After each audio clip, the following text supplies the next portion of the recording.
Bienvenue à tous et merci de participer à ce webinaire.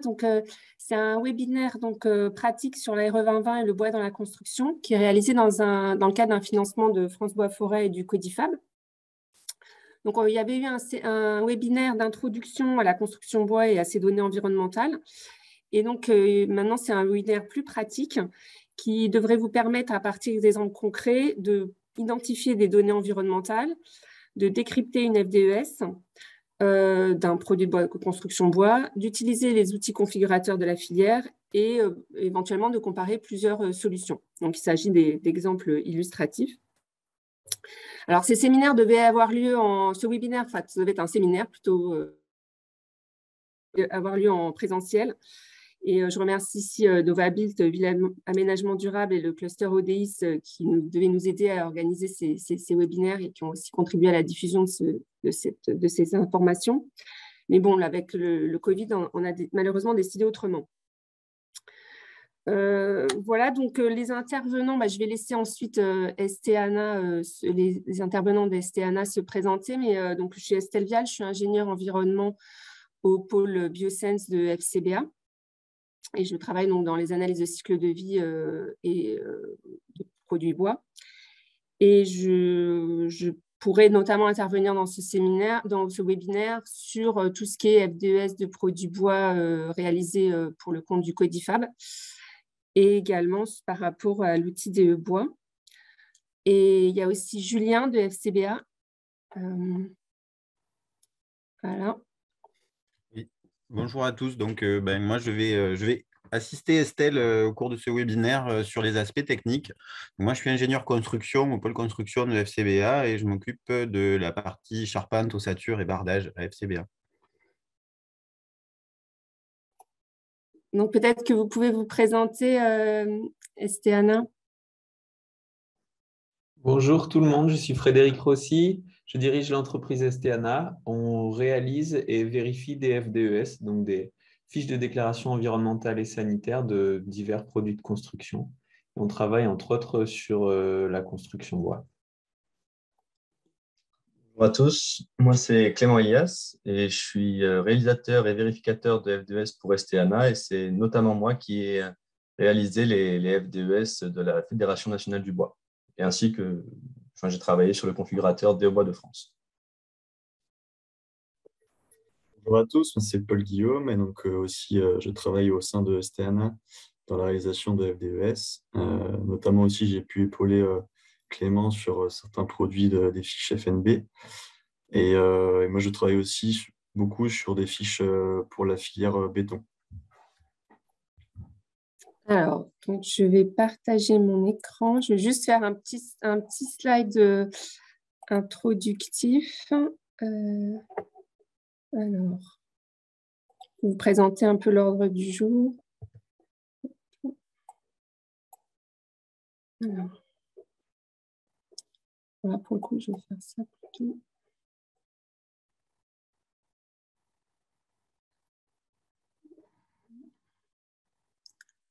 Bon, c'est pas très grave s'il est pour un diaporama.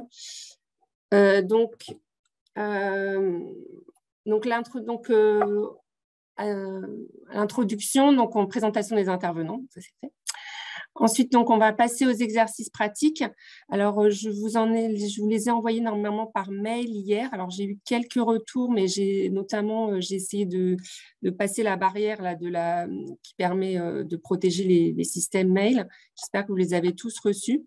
Si vous ne les avez pas reçus, peut-être mettez un commentaire dans la question-réponse et on vous les envoie par mail.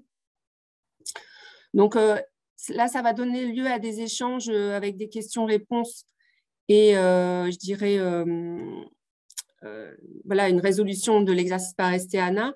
Si on voit que c'est des questions courtes, moi, j'essaierai de répondre directement dans les questions-réponses.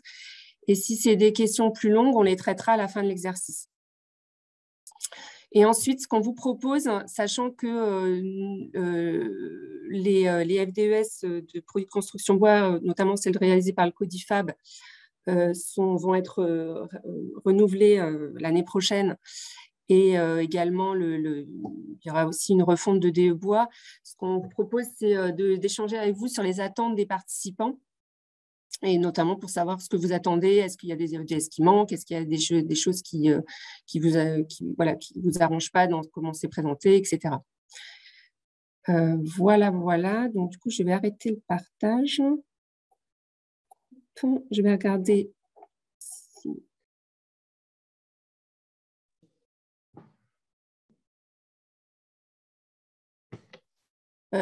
du coup, je te laisse la parole, Frédéric. Je pense que c'est peut-être à moi de débuter, Fred. Ah oui, pardon, Clément, ouais. Excuse-moi. Vu que je fais les premiers exercices. Alors, je vais vous partager mon écran et je vais commencer par vous partager l'énoncé du premier exercice. Normalement, vous l'avez reçu, mais pour ceux qui ne l'ont pas reçu, ça peut être bien justement au début de chaque exercice qu'on rappelle l'énoncé.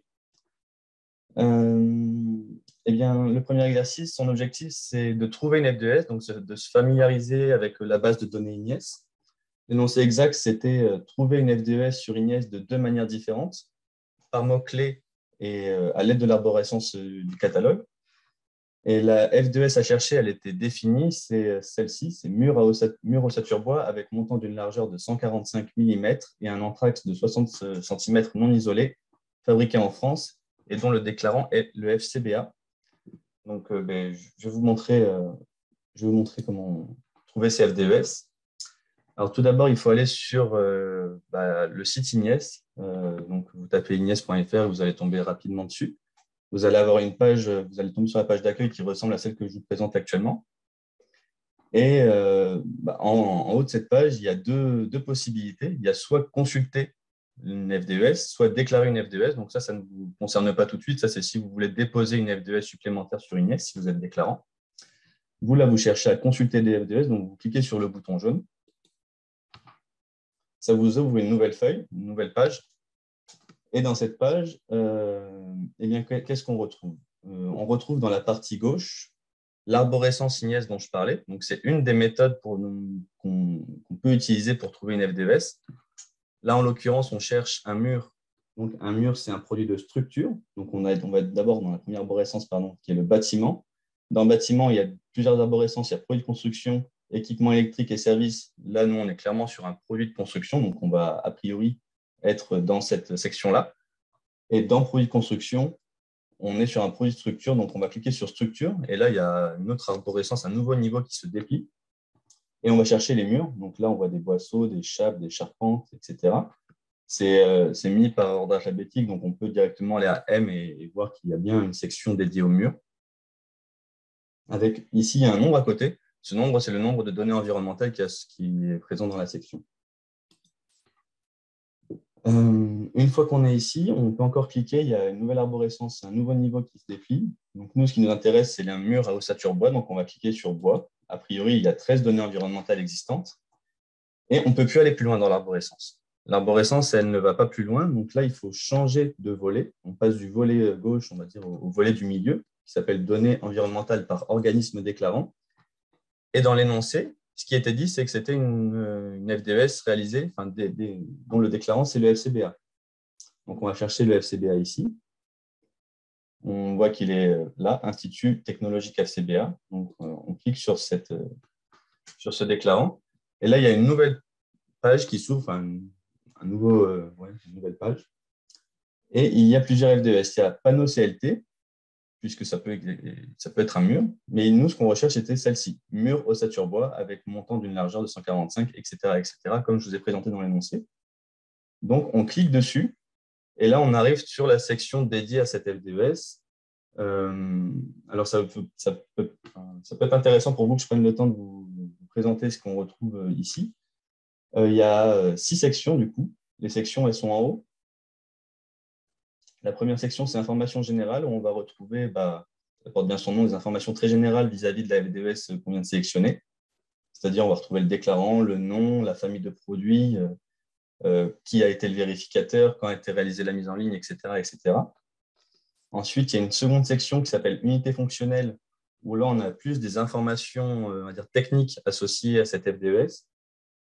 C'est-à-dire, est-ce que les calculs qui ont été réalisés, est-ce que les résultats qui sont affichés dans la FDES, c'est par rapport à 1 mètre carré de produit, 1 mètre cube, 1 mètre linéaire ou autre chose.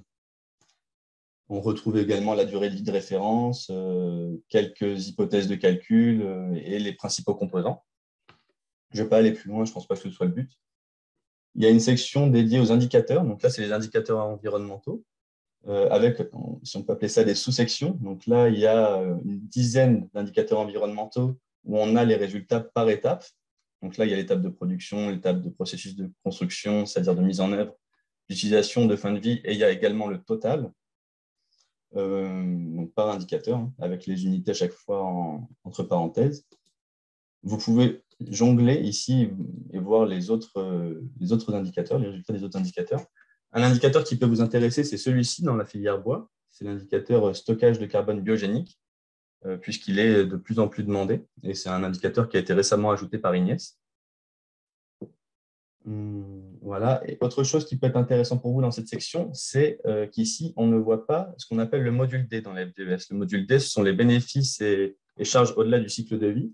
Et pour afficher les résultats associés à ce module-là, il faut cliquer ici sur « Afficher les phases optionnelles ». Et vous allez tout à droite, et vous allez retrouver le module D, c'est-à-dire les résultats qui sont systématiquement négatifs puisqu'il s'agit de bénéfices au-delà du cycle de vie. Ensuite, il y a un onglet « Santé ». Donc je vous laisserai le parcourir. Il y a un onglet de confort qui est propre au FDES. Et enfin, il y a un onglet documents où on retrouve l'attestation de vérification associée à la FDES et la FDES en elle-même. Donc, si vous cliquez sur la FDES, elle va s'ouvrir dans une nouvelle page. Et voilà, vous pouvez la parcourir. Donc, une FDES, c'est une fiche de déclaration environnementale et sanitaire. C'est un document qui fait 15 à 20 pages, on va dire. On retrouve toutes les informations qui sont demandées. Alors là, ça, c'était la première façon de faire, on va dire. On a trouvé cette FDES grâce à l'arborescence Ignace. Mais il y a une deuxième méthode qui peut être pratique dans certains cas. Donc, quand on est arrivé tout à l'heure, on est arrivé ici. On était dans la partie catalogue de base. Mais on peut faire aussi une recherche par mots-clés. Et pour cela, il faut se mettre dans cette section-là, recherche d'un produit. Et c'est assez pratique, puisque à l'aide d'un mot, on va pouvoir sortir la FDES qui nous intéresse. Là, en l'occurrence, c'est un mur à ossature bois. Donc, je dirais que si on met mur, on va être trop général. Il va y avoir plein de FDES qui vont s'afficher. Moi, j'aurais plutôt tendance à chaque fois à chercher un mot dont je sais qu'il fait partie du titre de la FDES. Donc là, ce serait plutôt ossature, parce que des FDES avec le mot ossature à l'intérieur, il n'y en aura pas énormément. Donc, ça va être un bon filtre. Bon, il y en a quand même un petit paquet. Mais là, vous voyez, quand j'ai tapé ossature, on retrouve cette arborescence, mais qu'avec les FDES qui contiennent le mot ossature. Nous, ce qui nous intéresse, c'est les murs. Donc, je retrouve ma section mur ici, mur bois, exactement. Et la FDES concernée, qui nous intéresse, c'est celle-ci. Et si je clique dessus, on va retomber sur la même section que je vous ai présentée juste avant. Voilà. Écoutez, c'est tout pour le premier exercice. Ce n'était pas le plus compliqué. Le but, c'était surtout de vous apprendre à utiliser la base Ignace et à vous familiariser avec. Je ne suis pas sûr qu'il y ait énormément de questions. Je ne sais pas si je vais regarder un peu QR, voir s'il y a eu des questions et des réponses. Est-ce qu'on peut savoir qui a créé la donnée environnementale? Est-ce le vérificateur? C'est une bonne question, effectivement. Alors, la personne qui a créé la donnée environnementale, elle n'apparaît pas sur la FDES. En revanche, la personne qui apparaît, c'est le vérificateur, et ce sont deux personnes distinctes. C'est-à-dire que le cabinet qui réalise la FDES ne peut pas être la personne qui réalise la FDES ne peut pas être la personne qui va vérifier cette FDES. Et même au-delà de ça, vous voyez là, dans ce webinaire, nous sommes 3 du cabinet STANA, donc il y a Paul et Frédéric avec moi. Imaginons que moi, je réalise une FDES. Même si Frédéric est vérificateur, il ne peut pas me vérifier. Il faut que ce soit une tierce partie externe au cabinet STANA en l'occurrence. Donc, ça pourrait, par exemple, être Estelle qui viendrait vérifier une FDES que nous réalisons. Je pense que, pardon Clément, on peut peut-être aussi dire qu'il y a un déclarant. Le déclarant, c'est celui qui possède, entre guillemets, les données, qui est responsable des données. Donc, en l'occurrence, bon, là, c'est FCBA, mais de plus en plus, c'est le Codifab. Donc, c'est une association d'entreprises. Enfin, c'est les entreprises de la seconde transformation en France. C'est un collectif. Il y a quelqu'un qui réalise la FDES et il y a quelqu'un qui le vérifie. C'est vraiment un 3. Et en général, la personne qui réalise, quelque part, c'est un intermédiaire. Ce qui est important juridiquement, je dirais, c'est le déclarant et le vérificateur. Complètement. Je vois qu'il y a de plus en plus de questions. Je pense que c'est peut-être on apportera toutes ces réponses dans un second temps à la fin du webinaire, ou si on peut le faire dès maintenant, je ne sais pas. Je pense que c'est pas mal de le faire dès maintenant, ouais. Parce que c'est des questions techniques, donc pour le coup. Ouais. Alors, que signifie stockage carbone biogénique? En fait, les produits biosourcés, ils stockent du carbone biogénique, c'est-à-dire que lors de la croissance du bois ou d'un autre produit biosourcé, ces produits viennent stocker du carbone dans l'air pour grandir.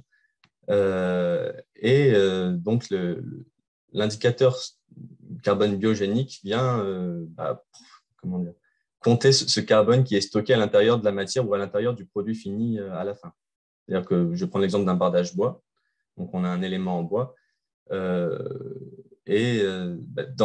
cette matière bois, il y a du carbone biogénique qui est stocké puisque la matière bois est une matière ligneuse qui contient du carbone. Je ne sais pas si ça répond exactement à la question. Ensuite, nous avons une autre question. Bonjour. Puisque nous avons la chance d'avoir un vérificateur de FDES, combien coûte la vérification d'une FDES min-max moyenne? La vérification permet-elle de s'assurer de la bonne application du référentiel IGNES? Les valeurs même de la FDES sont-elles recalculées? À défaut, comment s'assurer de leur fiabilité? Question un peu piège. Combien coûte la vérification d'une FDES? Je vais donner une fourchette très large, mais pour la première FDES, on est souvent entre 2 000 et 3 000 euros, on va dire. Et par FDES supplémentaire, dans un même projet, donc c'est environ 500 euros supplémentaires. La vérification permet-elle de s'assurer de la bonne application du référentiel IGNES? Normalement, oui, puisque lorsque l'on réalise une vérification, c'est selon le programme IGNES. Donc, normalement, tout écart est reporté et tant qu'il y a des écarts, nous ne pouvons pas apposer, on va dire, le tampon de vérification. Les valeurs mêmes de la FDES sont-elles recalculées? Je ne suis pas sûr de comprendre cette question. Peut-être que quelqu'un autour de la table la comprend mieux que moi. Peut-être que oui, c'est ça. Arrive.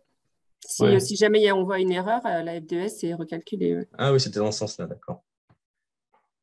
Et à défaut, comment s'assurer de leur fiabilité, car elles sont fournies par le fabricant, donc elles pourraient être biaisées. Oui, en temps normal, le vérificateur essaye fait en sorte que les résultats soient corrects. Et souvent, on prend le temps de regarder les FDES sur IGNES et de vérifier. C'est-à-dire que lorsqu'il y a une FDES avec des résultats qui nous paraissent trop faibles ou étranges, souvent, c'est remonté auprès de l'IGNES pour qu'il y ait une étude et qu'on regarde tout ça. Attendez, j'essaie de suivre les questions. Ensuite, c'est sur le module D. Pouvez-vous donner des précisions sur le module D? C'est cette question-là? Oui, c'est celle-ci la suivante. Alors, je vais peut-être me permettre de répondre. En fait, le module D, si vous... les bénéfices et charges au-delà des frontières du système. Et en tout cas, pour les produits bois, il y a des documents sur le site du Codifab sur l'ACV de fin de vie des produits bois et aussi sur le site IGNES qui donne le scénario qu'on utilise, qui est pour l'instant à peu près 57% de valorisation matière, 25% de valorisation énergétique, mais plutôt incinération, et 17% de mise en décharge. Donc, quand on a un recyclage, il y a une économie qui est faite notamment de matières vierges. Et quand on a une valorisation énergétique, on économise d'autres types d'énergie. Sachant que ce scénario va être mis à jour cette année, notamment parce qu'on va avoir un amendement de la norme selon laquelle on réalise les FDES. Et donc, sachant qu'en plus, le scénario de fin de vie des produits bois est daté de 2013, on va le remettre à jour à l'occasion. Donc, vous pouvez trouver ces infos. Je vais le mettre dans le chat, dans le question-réponse peut-être, du lien vers le scénario de fin de vie. Ensuite, il y avait une question assez simple qui est: que représente le numéro d'enregistrement AFNOR? En fait, ce numéro d'enregistrement, c'est pour ça que j'ai switché encore mon écran, je suis revenu sur la F2S de tout à l'heure. C'est le numéro d'identifiant unique associé à la FDES et qui est nécessaire lorsque vous voulez avoir une FDES vérifiée et lorsque vous souhaitez déposer une FDES sur Ignies. C'est Ignies qui fournit ces numéros-là. Bonjour, pouvez-vous... pourquoi le module D n'est pas mis en avant dans l'onglet indicateur sur le site Ignel? Fait-il partie du total cycle de vie du produit? Alors, pourquoi est-ce qu'il n'est pas mis en avant sur le site Ignel? Je ne saurais pas répondre. Parce que Il faut juste cliquer. C'est-à-dire que ouais. tu sais, tu peux déplier les indicateurs. Voilà, Oui, ceux-là. je pense que la question, c'est justement pourquoi est-ce qu'il n'est pas ici, parce que pourquoi est-ce qu'il n'est pas mis en avant. Et bon, effectivement, là, pour l'instant, il faut aller le chercher, comme je vous l'ai montré dans l'exercice. Il est ici. Pourquoi est-ce qu'on n'a pas mis en avant? Je ne sais pas, c'est un parti pris. Fait-il partie du total cycle de vie? Alors, dans le total cycle de vie qui est affiché ici, non. Il s'agit uniquement du total sur les étapes en amont hors module D. C'est-à-dire, c'est la somme de étapes de production, étapes de processus de construction, d'utilisation et de fin de vie. En revanche, et la question, je pense qu'elle est posée parce que la personne avait cru entendre que ça allait être inclus. En fait, c'est bien inclus, mais dans un autre indicateur, qui est l'indicateur RE2020 dynamique. Dans ce cas-là, oui, il est inclus, mais c'est encore autre chose, et ça, on y viendra plus tard. Merci pour la réponse. Autre question, du coup, le stockage de carbone biogénique prend-il en compte la CV complète du matériau, consommation de CO2 lors de la prod, du transport et de la mise en œuvre? Alors, le stockage de carbone biogénique, c'est vraiment un paramètre intrinsèque au produit. Et donc, comme je le disais, c'est le carbone qui a été stocké lors de la croissance d'un produit biosourcé. Tout ce qui va être consommation de CO2 lors de la production, du transport, etc., n'est donc pas inclus. Quelles sont les bases de données d'arrière-plan pouvant être utilisées pour produire le calcul? Pour produire les résultats associés, imagine je pense que la question, ça doit être ça. Eh bien, effectivement, vous avez donné une partie des réponses dans vos parenthèses, c'est-à-dire qu'il y a des bases de données très génériques comme EcoInvent qui peuvent être utilisées, et on peut également utiliser des EPD ou d'autres FDES dans le calcul d'une autre FDES. Pouvez-vous expliquer pourquoi nous pouvons obtenir des valeurs négatives dans les FDES? Oui. Alors, les valeurs négatives, elles viennent justement souvent du coup, là, nous sommes en train de parler d'un indicateur en particulier, je pense que c'est celui du réchauffement climatique. Et une valeur négative sur l'indicateur de réchauffement climatique, c'est lié au fait qu'il y a une captation de carbone, c'est-à-dire on pourrait voir une captation comme une émission négative. Et donc, c'est ce qui vient justifier ce fait qu'on a une absorption de carbone et donc une valeur négative sur cet indicateur. C'est pour ça d'ailleurs que l'ensemble des produits bois, ou la plupart des produits bois, ont des valeurs négatives ici sur l'étape de production. Vous voyez? Parce qu'on a dans cette étape de production, on considère la croissance de l'arbre. Et c'est à cette étape-là qu'on a la captation de carbone. Et c'est pour ça que souvent, dans les produits bois, on retrouve le même ordre de grandeur. Vous voyez, là, il y a une valeur qui est à moins 13,4. Ici, en fin de vie, on a plus 19,1 parce que le carbone est réémis en fin de vie. On a ce phénomène un peu de moins 1, plus 1. Les F2S ont une durée de validité de 5 ans. Est-ce qu'il faut refaire une nouvelle fiche? Est-ce qu'il faut engager d'autres coûts? Alors, exact, ça c'est quelque chose que je n'ai pas précisé, mais les F2S ont une durée de validité de 5 ans. Au bout de 5 ans, il y a plusieurs options en fait. Soit votre produit a complètement changé, et parce que en 5 ans, vous avez changé de gamme, votre usine a changé, vous avez de nouveaux sites de production, avec lesquels il faut faire une nouvelle FDES, ou alors sinon il faut faire une mise à jour, si vos produits n'ont pas trop changé, une mise à jour de votre FDES, c'est-à-dire on revient collecter quelques données spécifiques, et donc ça vous fait normalement une FDES à plus bas coût que si vous deviez refaire une étude de A à Z.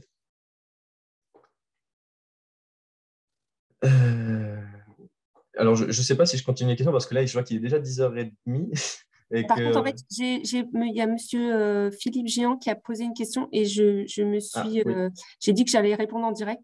d'accord. Les coûts carbone associés au transport et à la fabrication sont tout à fait pris en compte, hein. Si on compare avec le bilan carbone, on est bien à scope 1, scope 2, scope 3. On a bien simplement, alors ça sera plus clair avec la A2, parce que dans la nouvelle, alors on va peut-être pas présenter exactement ce que c'est que, mais il y a une norme qui régit les FDES, c'est la 15804, c'est une norme européenne. Il y avait un amendement A1 et on va passer à l'amendement A2. Et dans cet amendement A2, on aura séparé le carbone, tout ce qui est CO2 biogénique, donc ce fameux -1 plus 1 dont parlait Clément, et le CO2 fossile, c'est-à-dire tout ce qui est mise à disposition des matières premières autres que le bois est mise à disposition du bois, puisque l'exploitation forestière, les transports bord de route, la scierie, etc., ça a un impact. Et ensuite, le transport au chantier, la mise en œuvre, si jamais c'est d'une fenêtre, il y a un entretien qui est fait, etc. Donc tout ça, c'est bien pris en compte. Mais c'est additionné, tout ce qui est biogénique,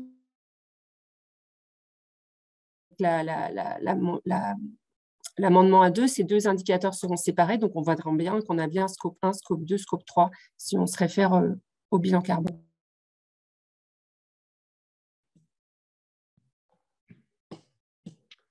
Ok, bah, merci Estelle pour ce complément d'information. C'est vrai que moi, j'avais peut-être pris la question comme étant que sur l'indicateur stockage de carbone biogénique et non pas sur l'indicateur réchauffement climatique dans sa globalité. Du coup, on va peut-être passer au second exercice.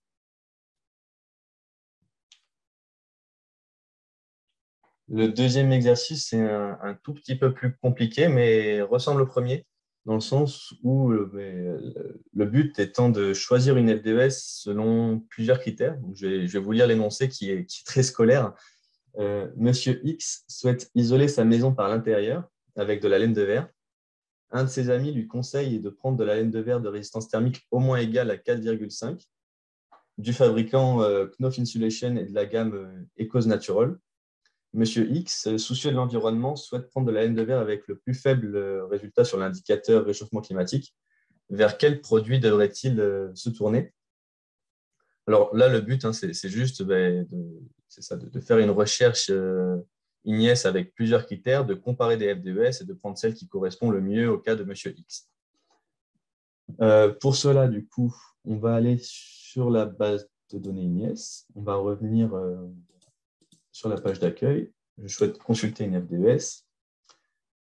Et donc là, encore une fois, on pourrait y aller de deux manières différentes, soit par le catalogue, soit par la recherche d'un produit.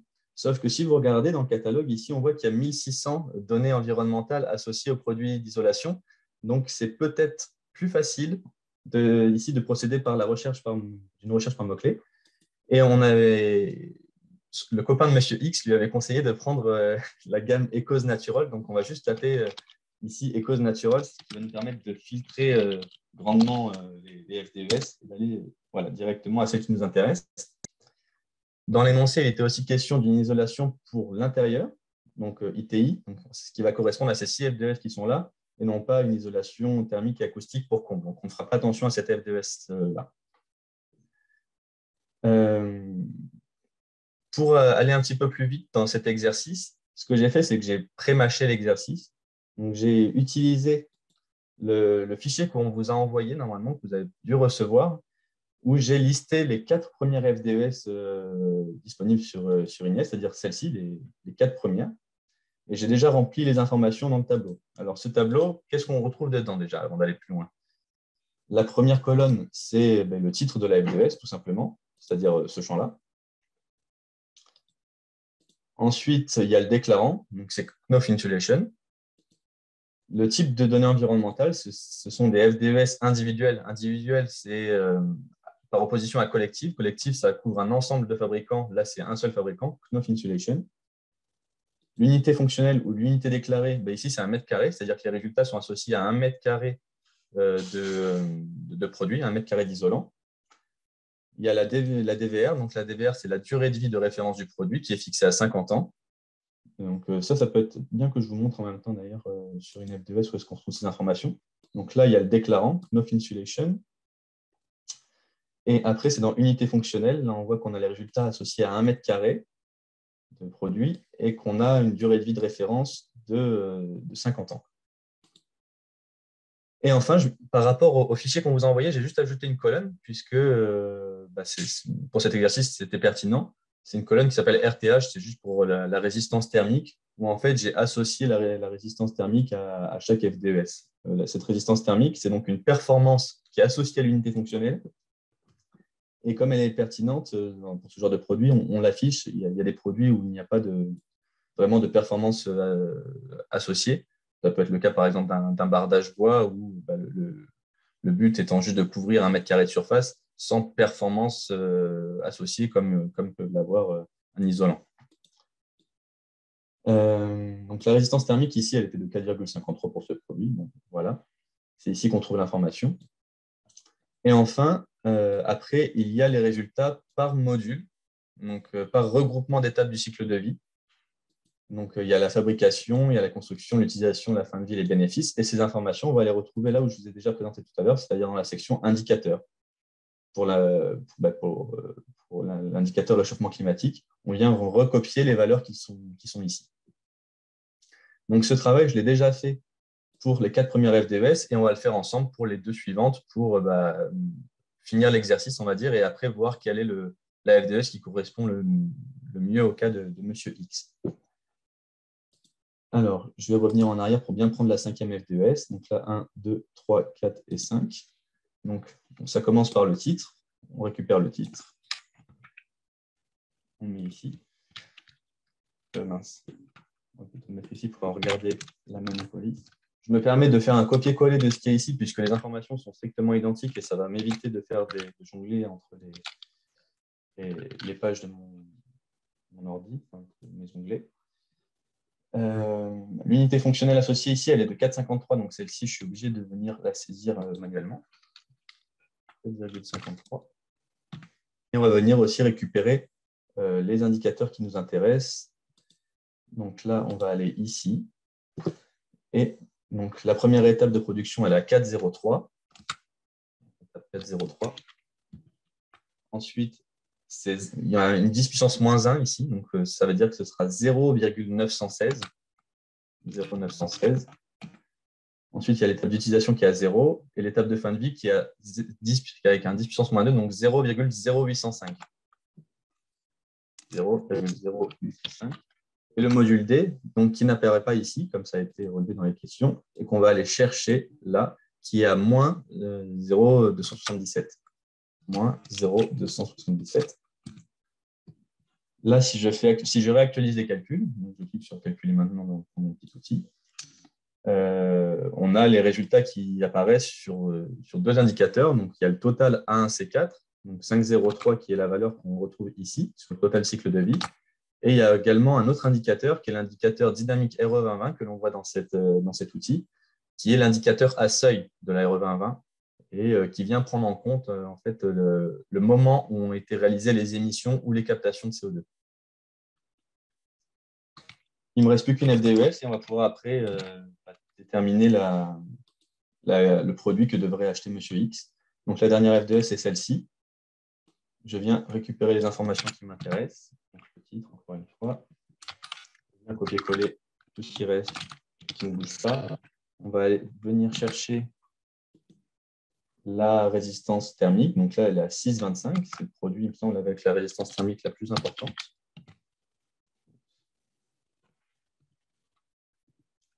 J'arrive pas. Et on va encore chercher les indicateurs. Donc là, on est à 5. Enfin, oui, si on va le faire. On va avoir un tableau complet. C'est intéressant. 55. Je vais un peu plus vite parce que je pense que vous avez compris la mécanique. C'est pour ça d'ailleurs que j'avais fait remplir les 4 premiers. 0. Et là, on a 0,111. 0,111. Et les bénéfices qu'on va chercher là-bas qui sont à moins 0,359. Moins 0,359. On va pouvoir lancer les calculs. Et donc, si on reprend l'énoncé nous disait que M. X voulait au moins une résistance thermique de 4,5. Donc, tout ce qui est inférieur à 4,5 dans cette colonne, on peut les éliminer, ce qui veut dire qu'il ne reste plus que ces 3 F2S-là, potentiellement. Et M. X veut le résultat le plus faible, et, enfin, veut l'impact environnemental le plus faible. Et a priori, donc, le produit qu'il devrait choisir, c'est celui qui a les plus faibles résultats sur ces 2 indicateurs, ou au moins un des deux. Et là, en l'occurrence, on voit clairement que c'est cette F2S-là. Donc, la bonne réponse, la bonne F2S, c'est celle-ci. Knof Insulation, laine de verre et cause naturelle, 0,35, 200 mm. Voilà. Donc ça, c'était pour la conclusion de l'exercice 2. Il me semble que c'était tout. Oui, voilà. Donc, je vais regarder les questions et réponses s'il y en a eu. Et on va essayer de répondre à tout ça.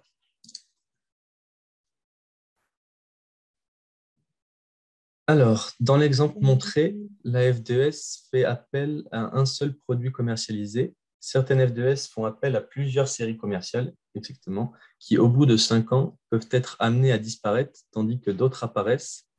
Comment fait-on pour s'y retrouver? Existe-t-il une formation payante de lecture de F2S? Frédéric Rossi est en train de répondre. Ouais, effectivement, j'étais juste en train d'écrire, donc je vais poster la réponse.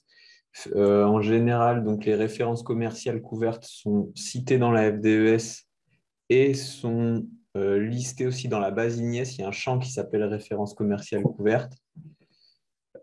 Si les références commerciales couvertes changent, voilà, en théorie, le fabricant est censé mettre à jour sa FDES pendant la durée des 5 ans de validité de la FDES. Donc, si ça ne change pas les résultats de calcul, il va juste changer la liste des références commerciales couvertes. Si le fait de changer les références commerciales modifie l'impact environnemental de la fiche, elle est modifiée. Il existe effectivement des formations STANA et FCBA en dispense, et puis des confrères à nous également. Alors, je voudrais juste apporter un petit complément sur les FDES Codifab et je pense aussi sur les FDES FNB. C'est des FDES collectifs. Donc, par exemple, si on prend il y a peut-être 8000 charpentiers. Alors, je ne sais pas, Julien, combien il y en a, mais oui, il y en a. Donc, on ne peut pas faire des références commerciales pour tout le monde. Donc, on est vraiment là sur un produit type. Et la FDES est valable pour 1 mètre cube de bois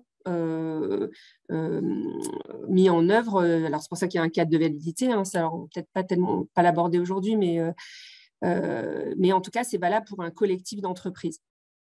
Parce que, de toute manière, entre 1 mètre cube de bois mis en œuvre par le charpentier X et mis en œuvre par le charpentier Y, bon, voilà, c'est pas, il n'y a pas de… Donc, les références commerciales, en général, c'est pour quand c'est des FDES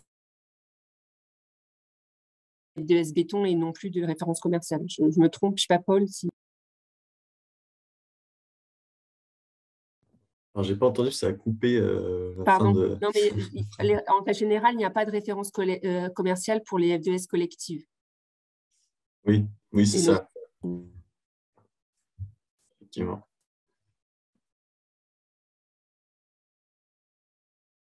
A priori, il n'y a pas d'autres questions. Donc, il y avait plus de questions sur le premier exercice. Ah, non, j'ai été peut-être un peu rapide. Comment prendre en compte ces indicateurs total A1, C4 et dynamique RE2020 pour le calcul en IC construction et IC énergie? Est-ce que leur impact est significatif?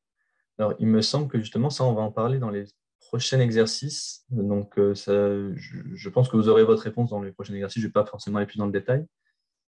Et pour utiliser les fiches collectives FNB Codifab, faut-il adhérer à ces organismes? C'est une très bonne question. Eh bien, j'ai envie de dire, ça dépend des FDES. Il va falloir apprendre il faut vraiment apprendre à les lire. Je vais parler des FDES FNB parce que c'est celle que je connais bien. Et en l'occurrence, pour utiliser les fiches de la FNB, ce qu'il faut, c'est utiliser du bois de France, donc certifié bois de France. Et pour ça, il faut regarder en fait les ayants droit et le cadre de validité des FDES. Vous n'êtes pas obligé d'adhérer à la FNB pour être couvert par les FDES. Si les produits que vous fabriquez sont en bois de France et rentrent dans le cadre de validité, alors vous êtes couvert par ces FDES-là. Alors, je compléterai par rapport au Codifab. Le Codifab, en gros, c'est si vous vous êtes un fabricant français, vous pouvez utiliser les FDES si vous respectez le cadre de validité. Donc, dans le cadre de validité, en général, il y a une provenance d'un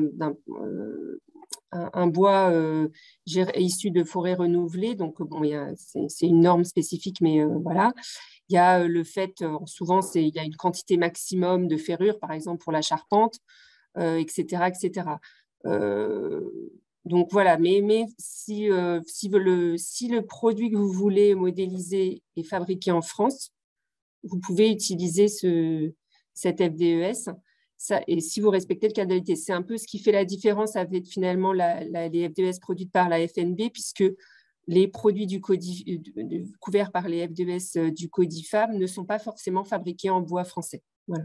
Ça peut être du bois importé, et c'est principalement du bois importé de Scandinavie et d'Allemagne et de France, enfin, et du bois français aussi, mais c'est mixte. Il n'y a pas que du bois français dans ces FDES.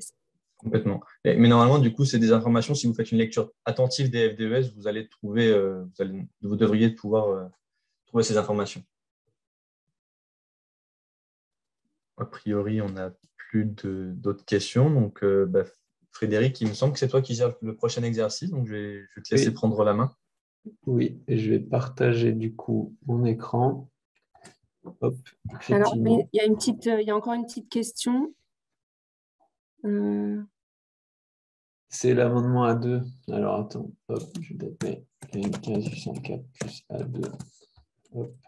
Effectivement, il y a un petit changement de ce que tu disais, Estelle, un changement normatif à venir sur l'indicateur réchauffement climatique, où en fait, donc les nouveaux indicateurs s'appelleront changement climatique et ils seront distincts entre le changement climatique lié aux ressources fossiles, aux ressources biogéniques, biomasse, le total, et puis l'utilisation aussi des sols, changement d'utilisation des sols. Et donc, c'est l'amendement A2 de la norme EN 15804 qu'a cité Estelle tout à l'heure, qui va générer ce changement. Alors, l'exercice numéro 3, est-ce que vous voyez mon écran? Oui, c'est bon. Oui, impeccable. Super, parce que je n'ai pas le carré rouge, donc OK. Donc là, on vous proposait de faire un petit exercice qui peut être fait en dehors finalement d'un calcul réglementaire pour commencer à s'approprier plutôt des systèmes. Ce n'est pas regarder une fiche séparément, mais plutôt se poser la question sur un système, par exemple, de mur extérieur. Donc là, on a dans cet énoncé décrit 3 murs. Un mur à ossature bois, un mur en bloc béton et un mur en briques. Et pour chacun, on a présenté un petit peu le complexe avec le revêtement extérieur, la partie structurelle, l'isolant et le revêtement intérieur. À chaque fois, on a retenu des solutions différentes. Et l'idée, c'était de vous permettre un petit peu de rechercher différentes FDES qui sont complémentaires pour quelque part essayer de reconstituer un système. Comme on le fait et comme on va le faire là, c'est hors logiciel d'analyse de cycle de vie de bâtiment, hors réglementation, c'est plus pour une compréhension, pour une démarche de recherche, on va dire, interne. Donc, si je prends, alors je ne vais pas détailler l'ensemble du travail, mais on va le faire par exemple pour la solution bois. Ce mur ossature bois, donc, qui est constitué d'une ossature avec un panneau OSB, d'un isolant en fibre de bois, d'un film par vapeur, un revêtement extérieur en bardage et un revêtement intérieur plaque de plâtre avec des rails métalliques. Donc, si je devais un petit peu reconstituer les couches progressivement de ce mur, en commençant par exemple par l'extérieur. Je cherche une FDES qui me permet de couvrir un bardage bois Douglas de durabilité naturelle de 27 mm d'épaisseur. Si je me rends dans la base INIES et je vais rechercher, par exemple, bardage, on va voir si je fais bien de chercher comme ça. Moi, je pense que je vais avoir beaucoup de résultats, donc ce n'est peut-être pas la meilleure voie. 283. Maintenant, si on commence un petit peu à trier, là, on voit qu'on est sur des façades, bardage. Si je replie tout ce qui n'est pas du bois, voilà, je commence à tomber sur du bois. Là, on a un peu moins de choix. Donc, bardage à l'âge et du Douglas, sans traitement de préservation. Donc, c'est ce qui était proposé dans l'énoncé, en durabilité naturelle, donc sans traitement. Donc, potentiellement, ça pourrait être cette FDES. Je vais l'ouvrir. Donc, on est bien sur un bardage en lame de Douglas sans traitement de préservation. Si je regarde par exemple l'unité fonctionnelle, je me rends compte qu'on est bien sur 1 m² de façade protégée par un bardage. Les résultats présentés dans la déclaration environnementale ont été calculés pour des bardages d'épaisseur 22 mm. Or là, je crois que nous, on recherche quelque chose qui fait 27 mm d'épaisseur. Donc, on ne peut a priori pas strictement utiliser cette fiche, sauf peut-être aller regarder dans la fiche si les résultats couvrent quand même d'autres épaisseurs. Donc là, on est sur la notion de ce que disait Estelle tout à l'heure, de cadre de validité. On est sur une fiche collective, donc on ne peut pas lister toutes les références de tous les fabricants qui sont couverts, mais on va plutôt définir un cadre de validité qui va indiquer finalement l'ensemble des produits couverts. Alors là, on essaie de regarder si on trouve dans la fiche, par exemple, une plage d'épaisseur. Donc là, on voit la durabilité naturelle, les classes, donc là, on est bon. Par contre, au niveau de l'épaisseur, on n'a pour l'instant pas de précision. Et si je vais...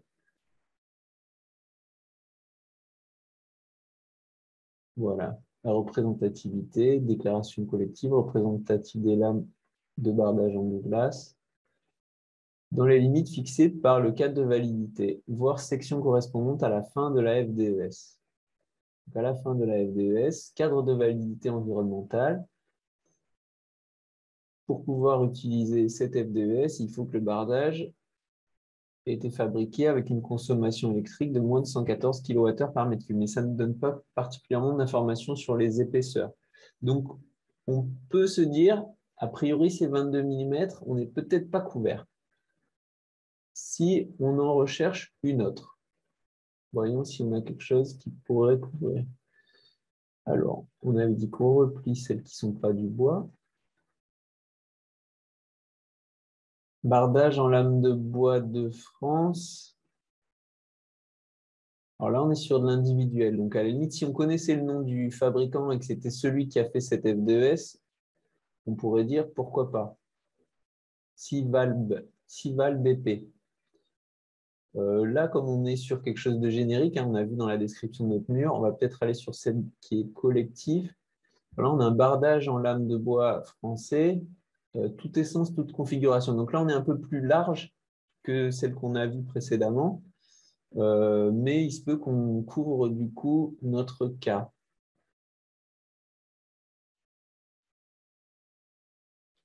Alors là, on va rechercher de nouveau le cadre de validité. Donc, toute essence française, donc le Douglas est dedans. Durabilité naturelle, on est couvert. Et épaisseur de 18 à 45. Donc, a priori, on est couvert.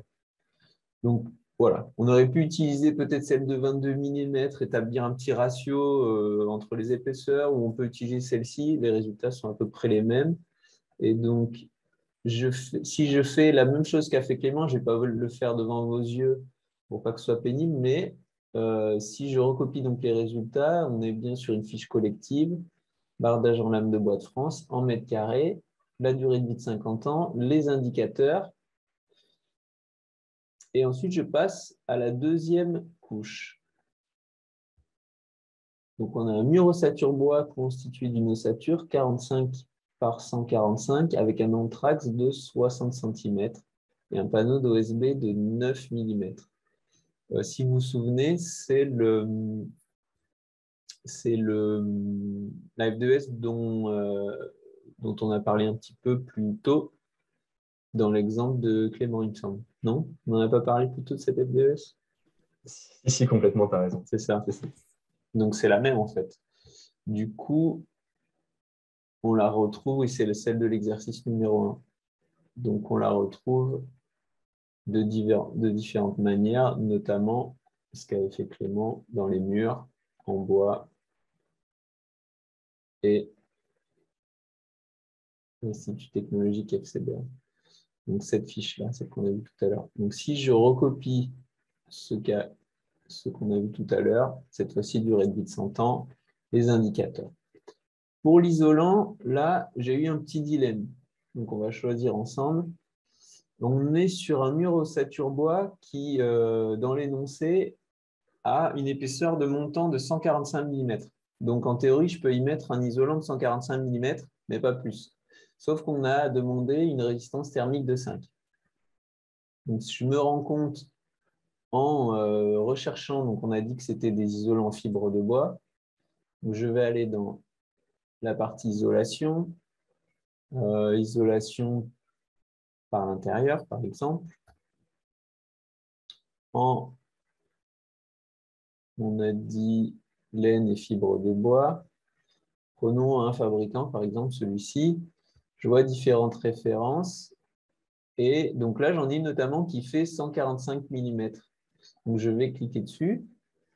Donc là, dans l'unité fonctionnelle, on me dit ça fait 145 mm, mais du coup, ça fait que 3,8 en résistance. Donc je l'ai quand même recopié, mais je me suis permis aussi d'en recopier une autre du même fabricant qui était juste à côté en 200 mm. Et là, on a la résistance thermique. Donc admettons, je vais supprimer la ligne qui ne sert à rien. Voilà, et j'ai recopié les résultats. Hop, j'ai recopié les résultats de la FDES. Ensuite, on me dit qu'on a un par vapeur. Donc, film par vapeur. Alors, si je tape par vapeur, est-ce qu'on va trouver quelque chose?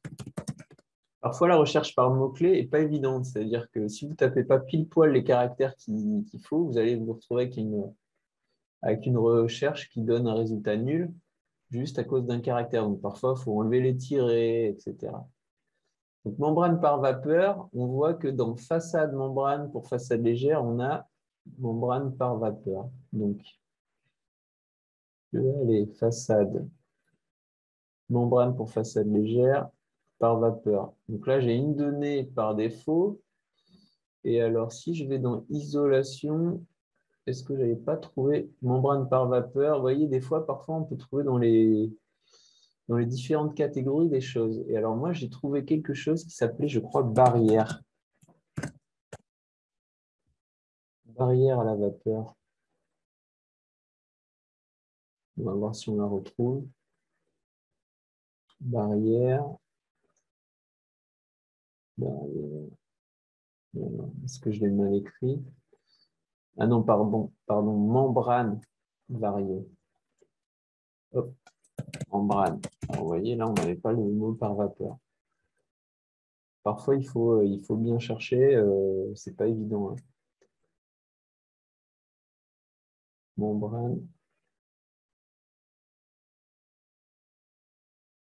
Membrane vario. Et alors, la vario extra, elle était utilisable pour les murs à ossature bois. Donc, j'ai pris celle-ci, sachant qu'il y avait une donnée par défaut donc qu'on peut utiliser, mais qui est probablement pénalisante. Donc, j'ai recopié les résultats de la membrane vario. Alors, évidemment, là, on est sur une fiche individuelle. Pareil, l'isolant du dessus, on était sur une fiche individuelle, ce qui veut dire que bon, si on a ce fabricant-là sur notre chantier, c'est bien. Mais si par contre, on ne sait pas qui c'est, en théorie, on ne devrait pas l'utiliser. Donc là, on est vraiment dans un cadre non réglementaire. Ensuite, j'ai le revêtement intérieur où là, j'ai trouvé donc, la plaque de placo et j'ai mis un peu de montant où là, comme le montant, pardon, il était donné en mètres linéaires,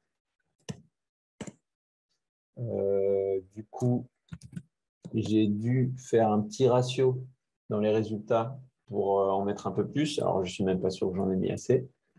J'ai recopié les résultats et la plaque de plâtre aussi.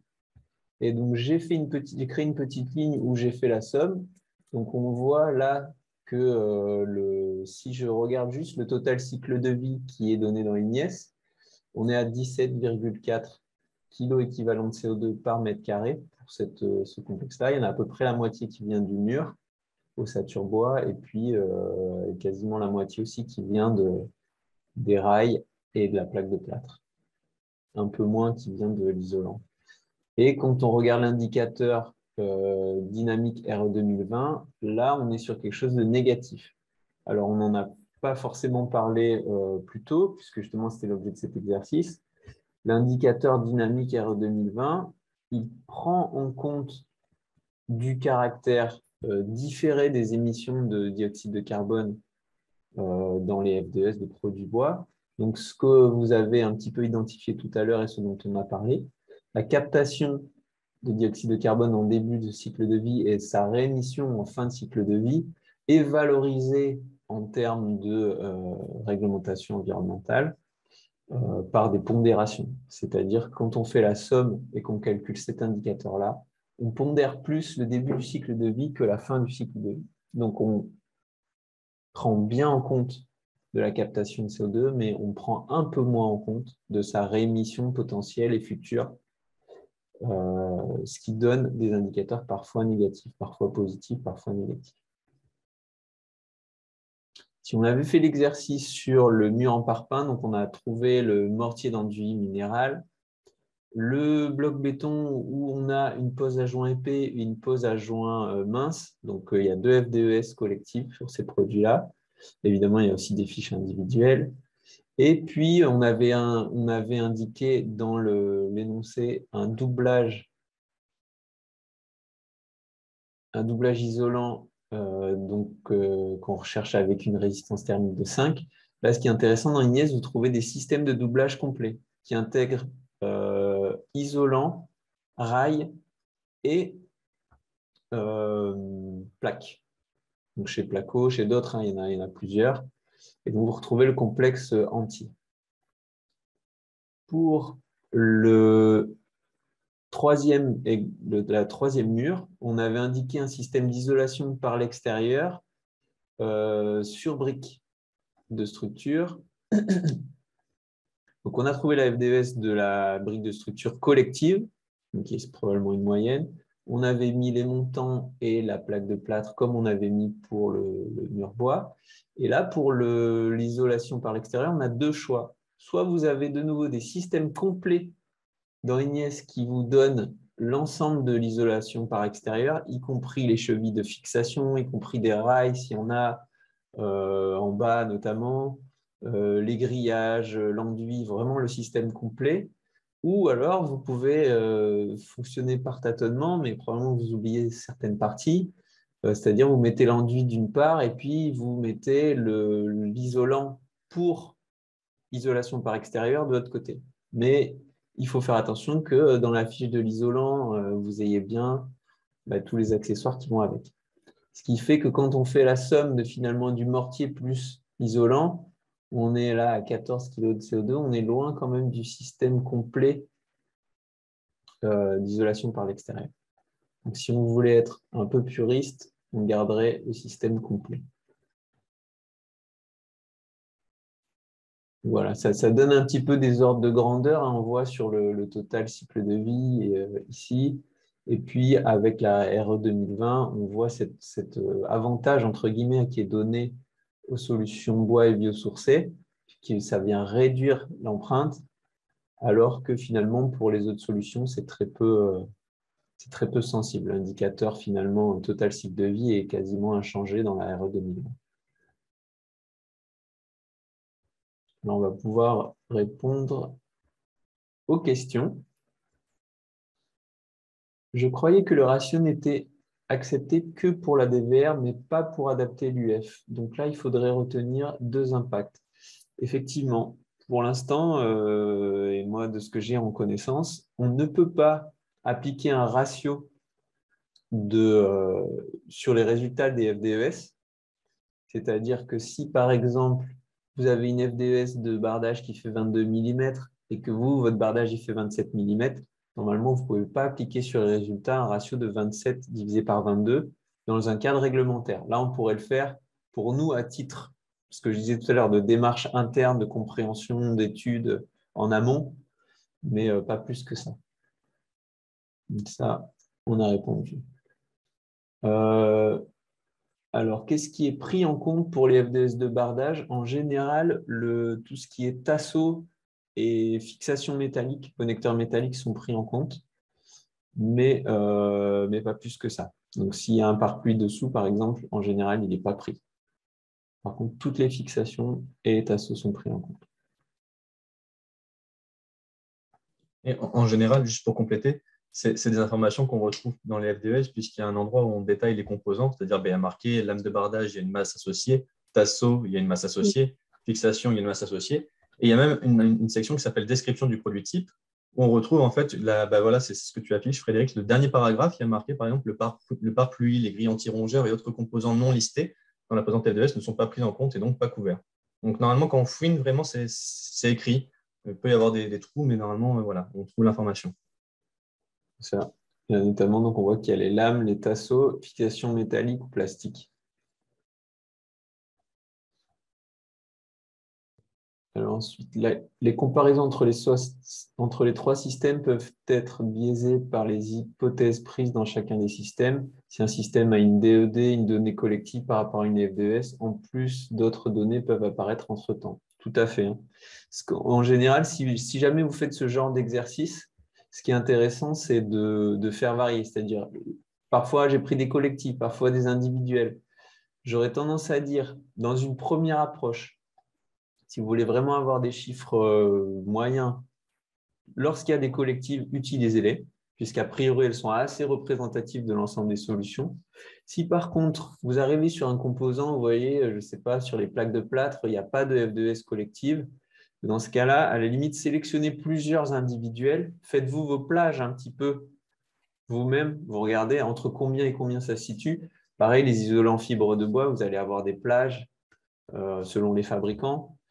Et évidemment, ce que vous dites est juste, si pour un composant, vous n'avez pas de FDES ni collectif ni individuel, le fait d'utiliser une donnée par défaut est très pénalisant. On le verra dans l'exercice numéro 6.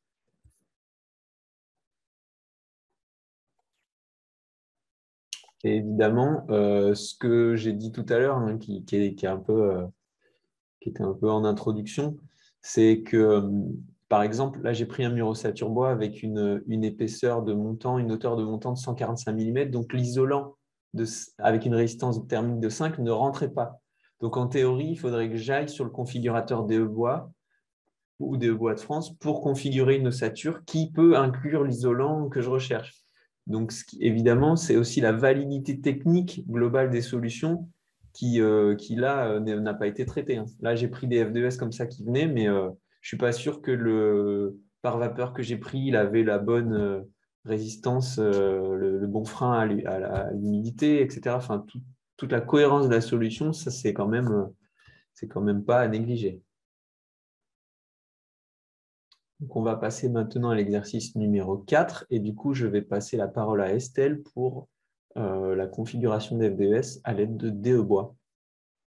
Oui, alors je vais partager du coup mon écran.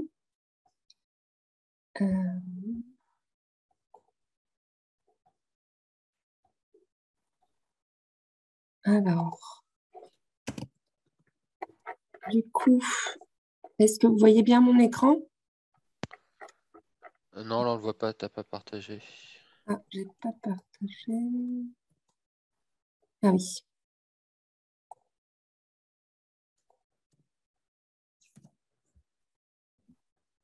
Ouais, C'est bon? D'accord, merci.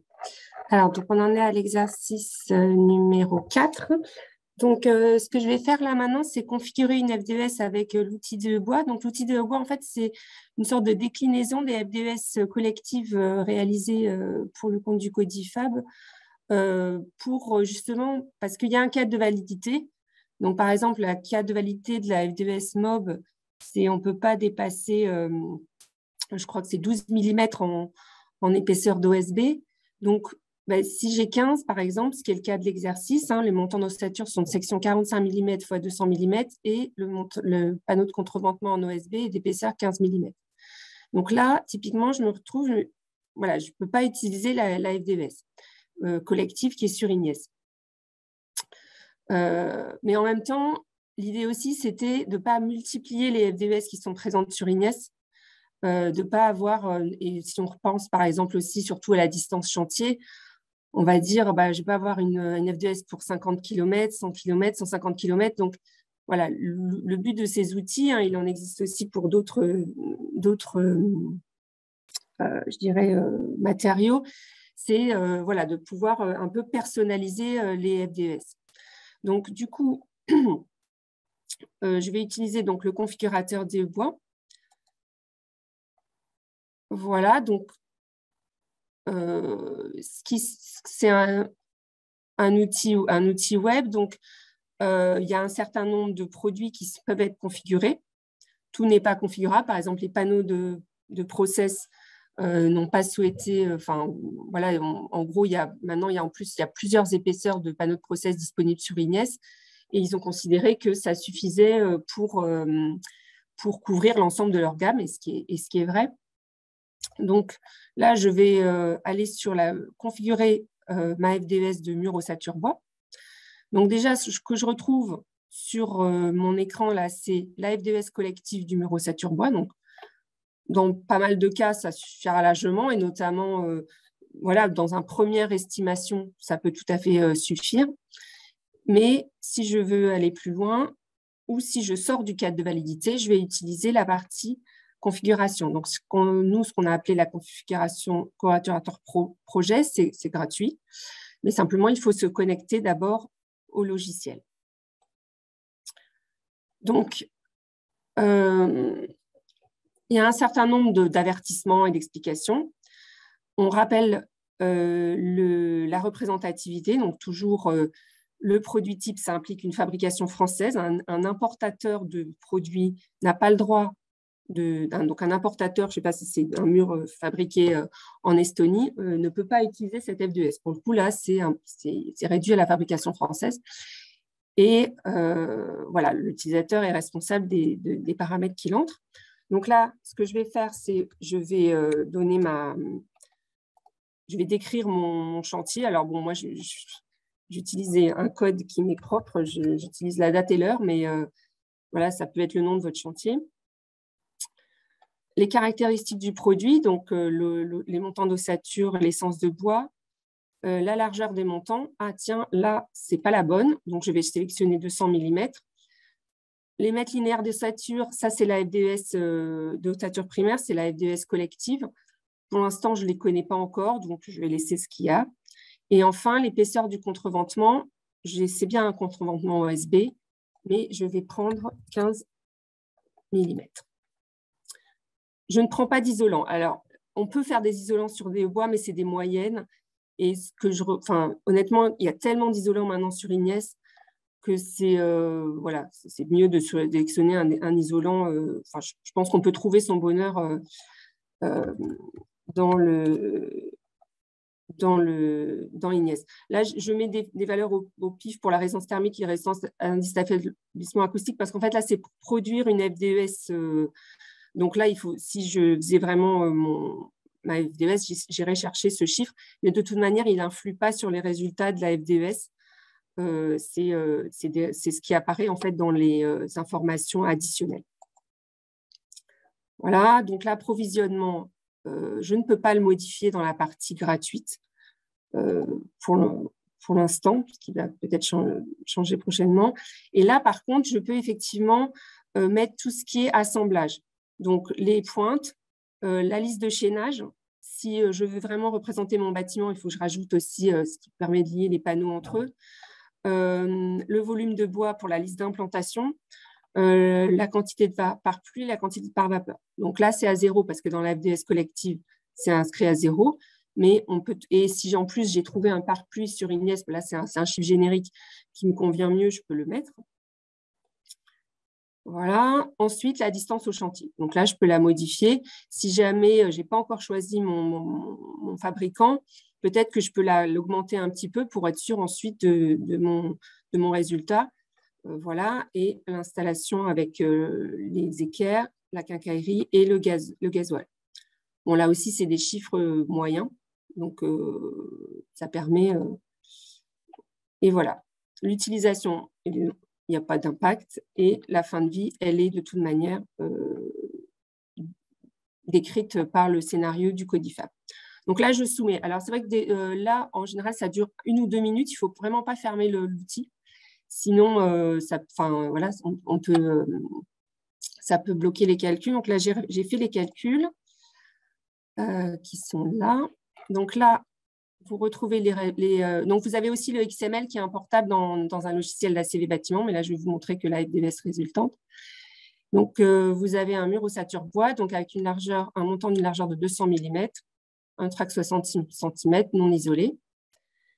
Donc, vous avez la description, tout est mis à jour et vous avez notamment le résultat AC qu'on a vu tout à l'heure avec Frédéric et Clément, qui est de 11,1 alors qu'il est de 9 pour la FDES collective. Donc, on a effectivement augmenté l'impact et c'était nécessaire de faire ce calcul pour mieux représenter le mur. Voilà, après, dans l'outil, on peut retrouver les FDES qu'on a configurés dans mes configurations, qui permet de retrouver tout ce qu'on a déjà calculé. Voilà, je ne sais pas si du coup, il y a des questions.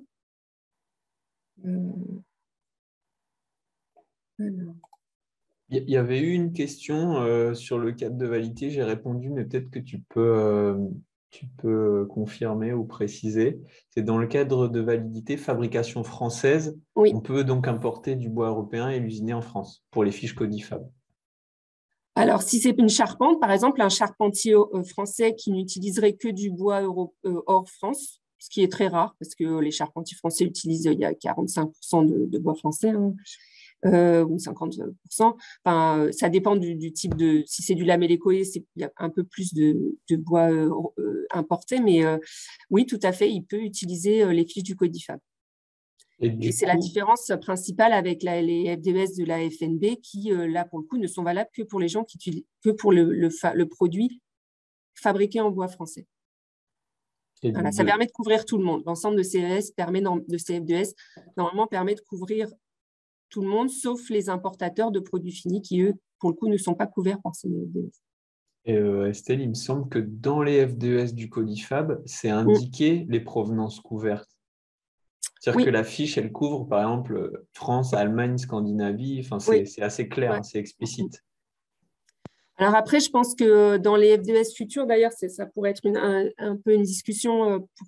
C'est qu'il va falloir aussi voir quels sont les besoins, parce que c'est vrai que nous, ces FDES, notamment le Eurosature Bois, elle date de 2018. Donc, voilà, il va y avoir un besoin aussi peut-être de simplifier les provenances pour justement simplifier l'utilisation ensuite des FDES, qui peut impliquer parfois d'ailleurs d'augmenter un peu l'impact, mais pour pouvoir couvrir plus de monde, puisque le but de ces FDES collectifs, c'est vraiment que le charpentier, où il y a 20 personnes dans l'entreprise, il soit couvert par une FDES.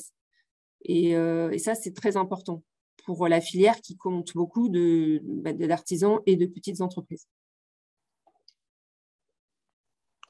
On voit ton team, Estelle, je ne pense pas que ce soit normal. Ah, pardon, oui, excusez-moi. Je vais fermer l'impact. Je vais fermer partage en pause, voilà.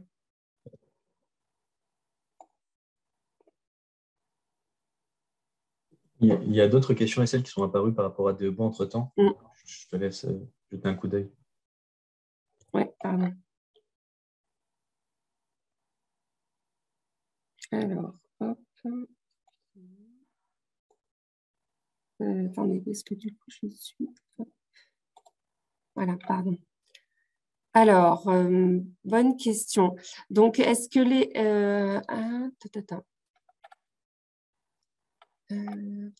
oui, alors, il y a une partie effectivement individualisation. Donc, ça, c'est pour les fabricants. Si vous souhaitez faire votre FDES. Donc, dans ce cadre-là, vous pouvez utiliser la partie payante et vous pouvez réaliser votre FDES individuel. Voilà. Mais par contre, là, pour le coup, il faudra la faire vérifier. Alors que je réponds du coup peut-être à la question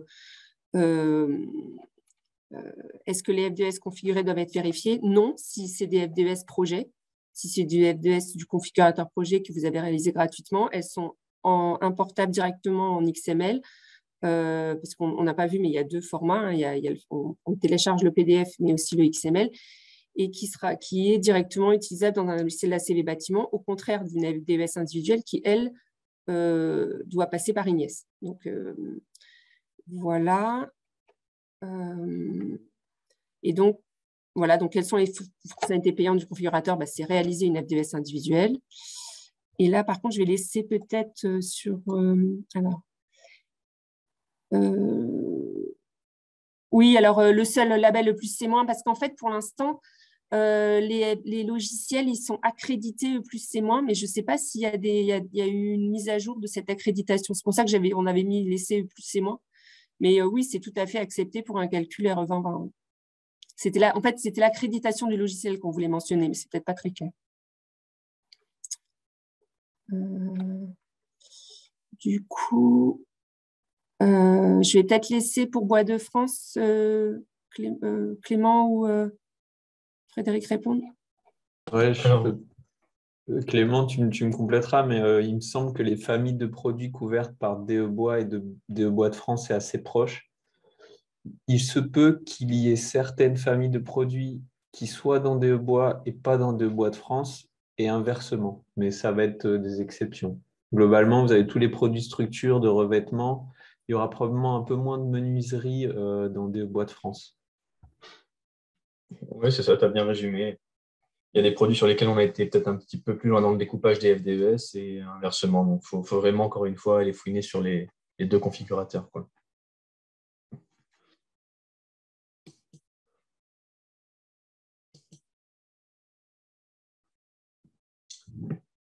Du coup, je pense qu'on va passer à l'exercice suivant. Alors, peut-être par rapport à la réponse sur les matériaux de réemploi. Ah oui, pardon, je n'avais pas vu. Ouais. Alors, existe-t-il des fiches Ignes issues de matériaux de réemploi hors plancher technique Mobius? C'était la seule que je connaissais. Et l'entreprise STANA est-elle en mesure de rédiger des fiches pour des matériaux bois de réemploi? Nous, on sait, hein, on sait faire à peu près tout ce qui est faisable en termes de FDES, je dirais.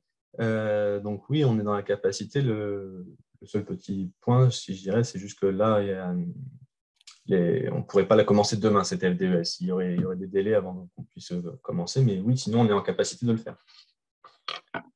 Alors, actuellement, il y a un document qui est en train d'être rédigé par l'AIMCC, donc l'Association des matériaux de construction, pour proposer justement des méthodes pour réaliser des FDES issus de matériaux de réemploi. Puisqu'en fait, dans la RE 2020, il est écrit que l'impact sur le cycle de vie est nul. Mais bon, c'est un peu compliqué, c'est un peu bizarre parce qu'il y a quand même du transport, il y a quand même… donc voilà, il y a des documents qui sont en cours qui vont être qui vont porter en normalisation pour voir comment mieux rédiger ce type de fiches.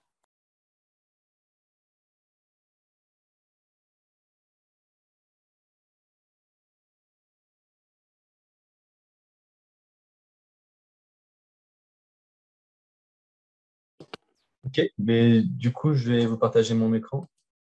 Passer à la suite. Du coup, Estelle, ça va fermer ton partage d'écran. Hop. Donc, on passe au 5e exercice, dont le but est un peu similaire de l'exercice précédent, sauf que là, on va utiliser DE Bois de France. L'énoncé, c'est trouver les résultats de l'indicateur réchauffement climatique pour 1 mètre linéaire d'un élément porteur en bois massif abouté sur 100 ans en utilisant le configurateur de Bois de France avec la liste des hypothèses correspondant en fait aux paramètres que l'on devra saisir dans DE Bois de France. Alors, pour aller sur DE Bois de France, ce n'est pas très compliqué. Vous tapez deboisdefrance.fr et vous allez arriver dessus. Sauf que vous, lorsque vous allez arriver, vous allez potentiellement ne pas avoir de compte. Donc, vous allez avoir une page qui est similaire à celle-ci. Pour s'inscrire, si vous n'avez pas de compte, c'est en haut à droite. Pour se connecter, si vous avez déjà un compte, c'est en haut à droite également. Moi, vous en doutez, j'ai déjà un compte, donc je me connecte. La page d'accueil, du coup, elle ressemble à ceci. Voilà, vous avez un petit texte de présentation et en dessous, vous avez les différentes familles de produits pour lesquels il y aura des FDES ou il y a déjà des FDES et pour lesquels il est possible de faire des FDES filles, des FDES de chantier. Juste pour vous expliquer en 2 temps, sans rentrer dans l'exercice, lorsque vous cliquez sur cette icône, vous allez télécharger la FDES mère, la FDES collective. Voilà, ça ouvre dans un nouvel onglet la FDES collective. Et lorsque vous cliquez ici, sur le petit crayon, c'est que vous souhaitez configurer une FDES collective pour la rendre, pour l'adapter à un chantier. Il y a également une section, dans le menu à gauche, dans le menu déroulant à gauche, il y a 2 sections. Il y a la section principale avec ce menu d'accueil et la partie mes calculs où en fait, vous allez avoir l'historique de tous vos calculs, toutes vos FDES, etc., etc. Et en dessous, une section documentation avec un à propos pour en savoir plus sur le configurateur, la liste des FDES mères existantes et qui sont téléchargeables.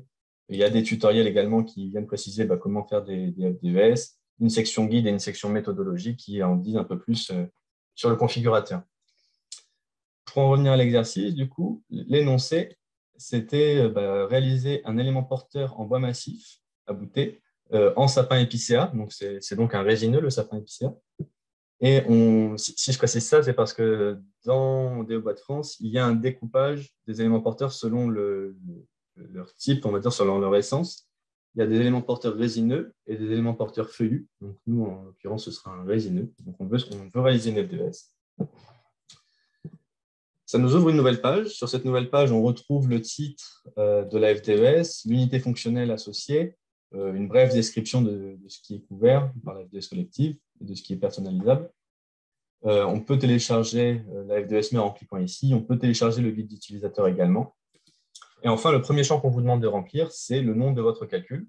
Et là, du coup, on n'a qu'à dire que c'est une poutre en bois massif abouté. L'acronyme, c'est BMA. Et le nom de votre projet. On peut associer aussi un nom de projet à un calcul. Et là, on n'a qu'à dire que c'est pour le webinaire. Le webinaire à Roland. Ça, c'est la première partie de votre calcul. En dessous, on a une partie vos paramètres. Et c'est là où vous allez venir apporter plus de précision. Donc, l'énoncé, on a dit que c'était du sapin épicéa. Il me semble que c'était par imprégnation. C'est-à-dire, oui, voilà, c'est ça. C'est une poutre en BMA sapin épicéa, classe d'emploi 3.1, traitée par imprégnation. Donc, on va essayer de retrouver cette information ici. Essence et durabilité de l'élément porteur. Donc, on voit bien du sapin épicéa, il y a durabilité naturelle, trempage court, classe 3.1 par imprégnation, donc c'est celle-là qui nous intéresse. Et vous voyez, quand j'ai cliqué ici, c'est venu changer les résultats à droite. C'est-à-dire que lorsque vous cliquez, vous avez directement les résultats qui s'actualisent. J'ai juste changé l'essence pour que vous voyez. Mais regardez, là, on est à 83,31. Et là, on est passé à 82,82. Bon, d'ailleurs, ça nous permet de voir que l'essence, ce n'est pas un paramètre très influent d'une essence à l'autre. Il n'y a pas énormément de variations. Surtout au sein des résineux. Entre résineux et feuillus, il y a déjà un peu plus de variations, mais voilà, c'est un petit plus. Donc, nous, ce qui nous intéresse ici, c'est le sapin classe 3.1 par imprégnation. On a dit que c'était du bois massif abouté. Donc, lorsqu'on a du bois massif abouté, les résultats changent dans le thermomètre. La masse de connecteurs, dans l'énoncé, ils disent qu'on a 8 kg par mètre cube associé à cette poutre. Donc, on va voir. Ici, on a en fait un menu déroulant où on a plusieurs possibilités et on voit qu'on n'a pas 8 kg. Mais sauf que donc, le plus proche, c'est soit 5, soit 10. Si on prend 5, on vient favoriser le résultat parce que moins il y a de matière, plus les résultats sont faibles. Alors, du coup, on va venir faire un choix conservateur, c'est-à-dire on va prendre 10, inférieur à 10 kg, qui sera normalement accepté pour un calcul plus réglementaire, disons. Et la distance atelier-chantier, il me semble qu'il n'y avait pas d'information. Donc, le configurateur des bois de France, lorsqu'on n'a pas d'information, on peut laisser un champ inconnu. C'est-à-dire, on ne sait pas, on n'a pas d'information, donc on a une valeur par défaut qui est prise. Et voilà. Donc là, on voit qu'on a environ 130 kg équivalent CO2 par mètre cube de bois. Si on peut venir changer d'indicateur si ça nous intéresse, on peut venir changer d'étape de cycle de vie aussi. Et d'ailleurs, dans pas très longtemps, il devrait être possible de venir sélectionner l'indicateur dynamique RE2020. Donc, vous pourrez avoir les résultats comme vous l'avez dans le tableau que je vous ai présenté un petit peu avant, c'est-à-dire les 2 résultats. En dessous, il y a des résultats par module, c'est-à-dire on voit qu'il y a bien la captation, c'est-à-dire un résultat négatif pour la production. On voit que la mise en œuvre ne représente pas grand-chose, qu'il n'y a pas d'utilisation et qu'il y a tout le carbone qui est réémis en fin de vie et qu'il y a un module D négatif. Je ne vais pas plus loin. Et en dessous, on a le tableau de résultats qu'on retrouve dans toutes les FDES. Donc ça, c'est pour la partie 2, afficher mes résultats. La troisième partie, pour terminer, et pour générer sa F2S, il faut d'abord enregistrer son calcul. À partir du moment où vous l'avez enregistré, il vient s'ajouter ici dans la section Mes calculs dont je vous ai parlé tout à l'heure. Et vous pouvez du coup maintenant cliquer sur Générer ma F2S. Le bouton n'est plus grisé. Et on voit qu'ici, il y a deux documents qui sont générés. Il y a le XML. Donc c'est ce dont parlait Estelle tout à l'heure. C'est un format qui permet de communiquer au logiciel d'ACV Bâtiment les résultats de cette F2SFI. Et ici, on a le PDF. Donc, si on clique dessus, il y a la F2SFI qu'on vient de créer avec voilà, les 130 kg équivalent CO2 qui apparaissent sur la page de couverture, l'indicateur carbone biogénique stocké associé et les informations qu'on nous avons saisies. C'est-à-dire le titre, j'avais mis que ça s'appelait Poutre BMA. Nom du projet, j'avais mis webinaire, mais là, il y a test qui sort. C'est étrange. Ah oui, attendez. Ouais, je ne sais pas. À regarder, mais bon, normalement, ça fonctionne. En dessous, attendez, ça ne m'a pas généré la bonne FDS. C'est étrange. Ah oui, voilà, webinaire RE 2020. Autant pour moi, j'avais dû faire une erreur dans mes onglets. Et donc, du coup, on retrouve les informations qui ont été sélectionnées, c'est-à-dire sapin épicéa, bois massif abouté, la masse de connecteur qui était inférieure à 10 kg et la distance atelier chantier qui était sélectionnée comme inconnue. Et on va avoir d'autres informations qui sont remplacées, notamment. Donc, je parcours un peu rapidement la FDES, hein, je vous laisserai aller voir en détail. Mais il y a d'autres champs qui sont édités, par exemple le carbone biogénique, qui correspond du coup à celle qu'on a vue sur la page de garde. Et bien entendu, il y a tous les résultats qui sont modifiés selon ce que je viens de sélectionner. Donc les tableaux de résultats là ne correspondent pas à ceux de la collective, mais ceux que l'on vient de calculer. Et voilà.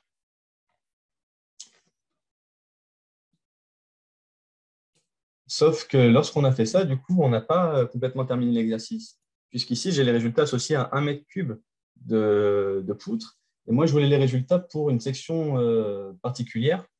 Et donc là, encore une fois, on va sortir du cadre un peu réglementaire, comme pour cette histoire de bardage tout à l'heure d'épaisseur 22 mm.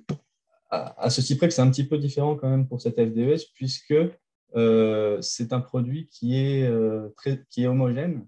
Et c'est pour ça que d'ailleurs, dans la FDES, il est inscrit que l'on peut faire cette approximation de multiplier par le volume de la poutre pour déterminer l'impact en mètres linéaires, disons, de poutre.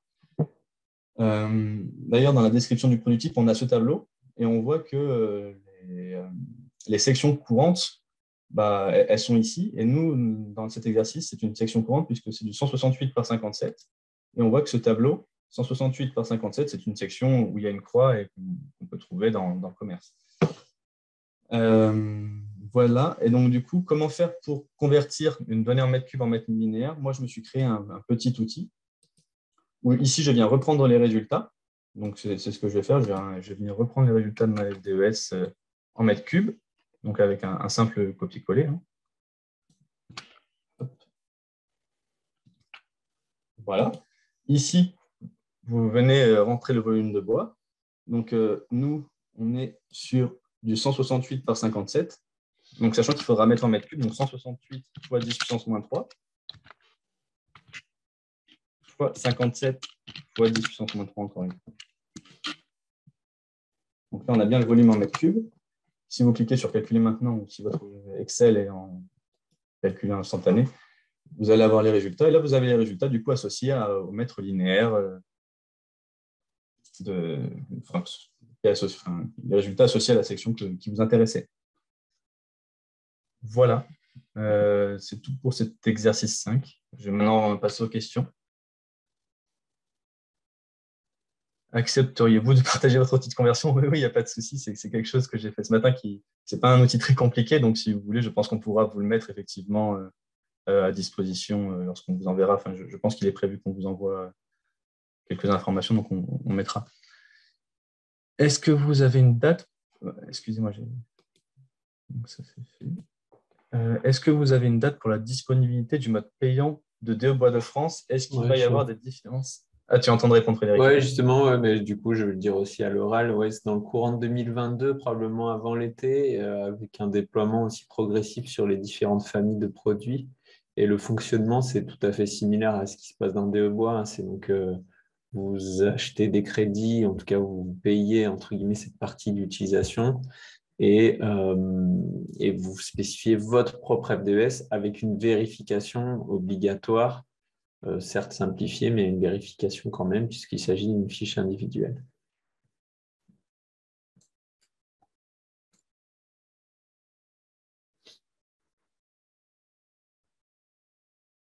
Du coup, je peux peut-être faire une transition directement, puisqu'on a l'exercice 6 en suivant, et que j'avais prévu de présenter. Donc, je vais partager mon écran.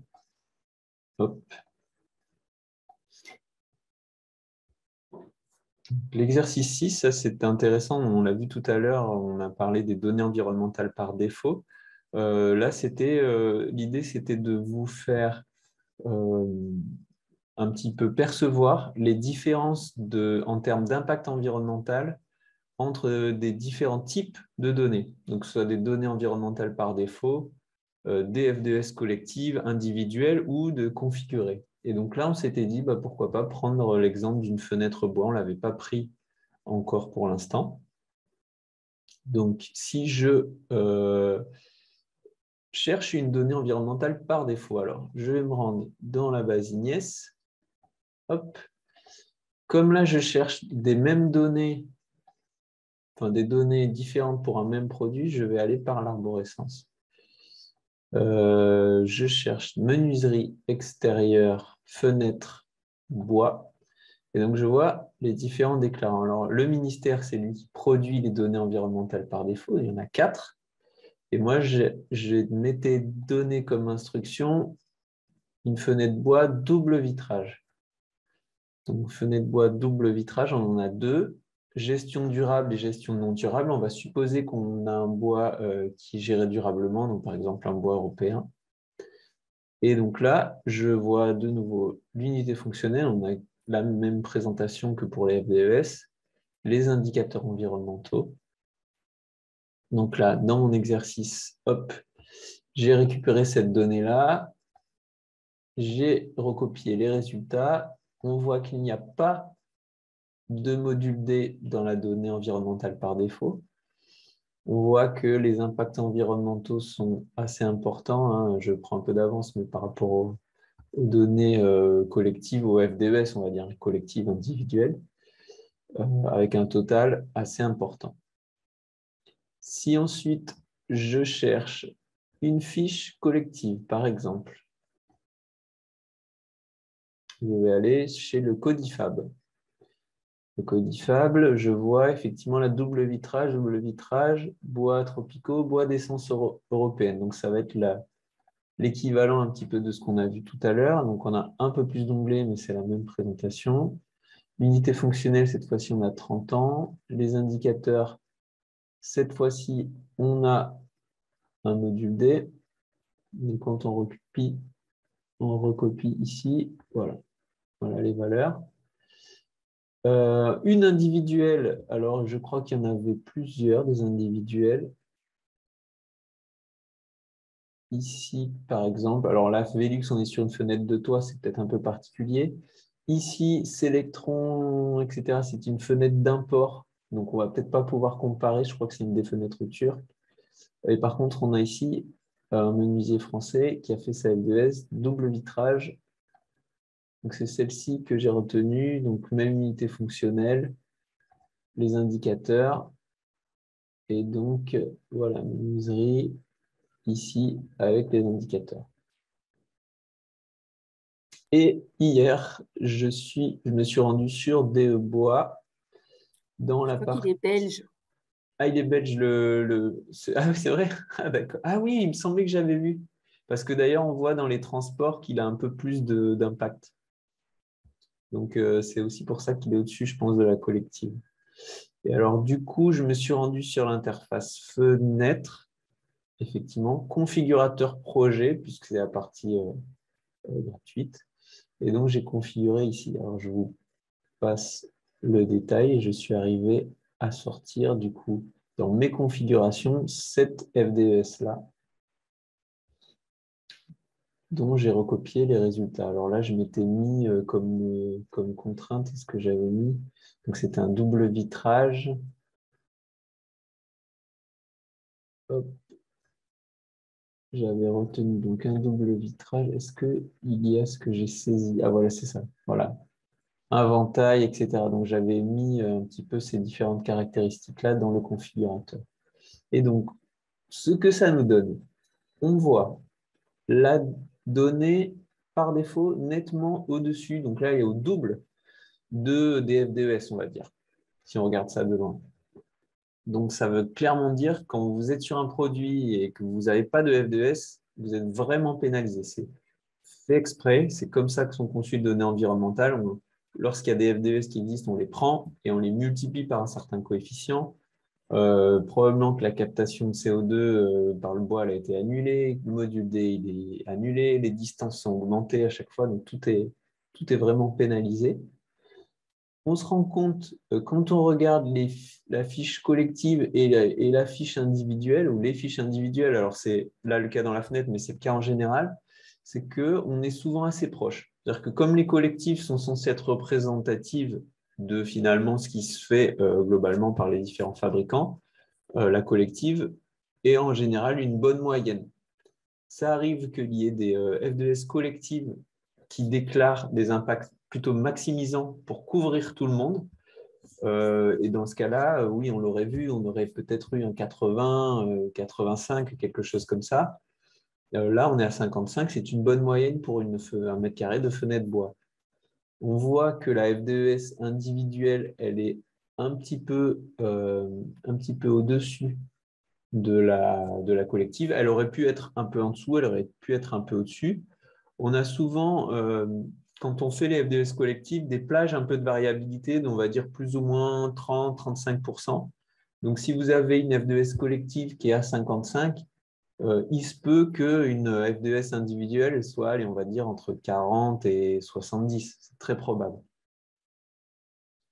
Et quand je fais ma FDES configurée avec des bois, c'est la même chose. Je vais probablement me retrouver dans ce même intervalle de plus ou moins 30% autour de la fiche collective et ça va dépendre de mon cas.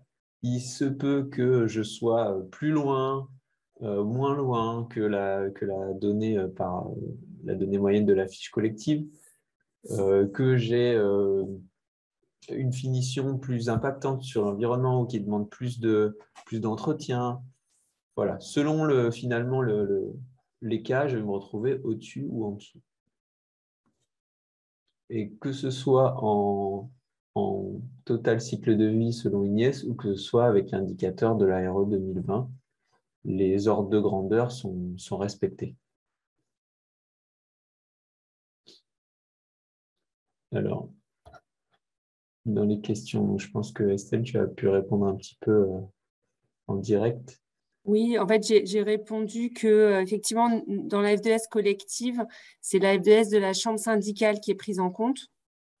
Alors effectivement, maintenant, il y a beaucoup de FDS verts qui sont, voilà, si effectivement on utilise un vitrage moins impactant tel qu'il en existe, notamment des FDS déclarés par Saint-Gobain, comme le vitrage a un impact, c'est bien 30 ou 40% de l'impact peut-être même de la fenêtre, oui, on peut avoir des impacts significativement différents en utilisant un vitrage différent.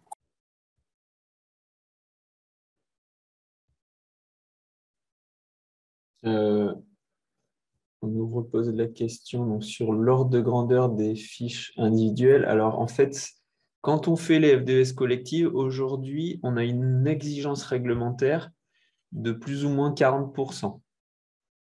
C'est-à-dire que si quand on établit une fiche collective, on se rend compte que l'impact des produits qu'on couvre varie de plus de 40% par rapport à la moyenne qu'on essaye de déclarer, dans ce cas-là, on doit déclarer le maximum. Donc, admettons, j'ai une FDES collective, j'ai une moyenne, on va dire, des produits qui est à 100. Si je veux couvrir des produits qui sont entre 70 et 130, c'est bon, je peux déclarer 100. Par contre, si dans mon échantillon, j'ai des produits qui sont à 150, 160, 170, là, on va déclarer le maximum.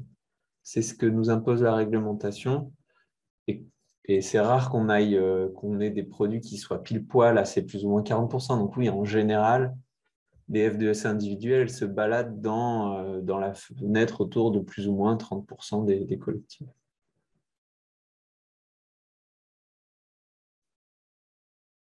Donc, si vous avez une collective à 100, ben, vous êtes dans les individuels en général entre 70 et 130. Et c'est vrai que j'ai pas, je me souviens plus si on n'a pas encore, ils n'ont pas encore fixé le nouveau seuil, non?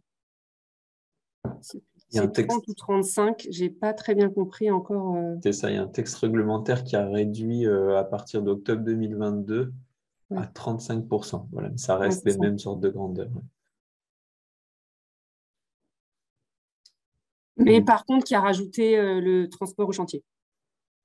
Tout à fait. Donc, je peux passer la parole à Paul pour le dernier exercice.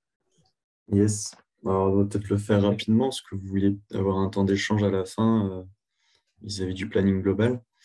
Mais effectivement, le dernier exercice, le but, en fait, c'était de pouvoir comparer pour une même fonction, donc ici un revêtement de sol, différents types de matériaux, donc notamment des parquets en bois, bois massif, bois carrelage, moquette, revêtement plastique. Et en fait, tout en mettant en avant les différents paramètres que l'on peut rencontrer qui vont ramener de la variabilité entre les FDES qu'on retrouve sur Ignis et les différents types de matériaux. Donc, alors, je vais rapidement vous montrer.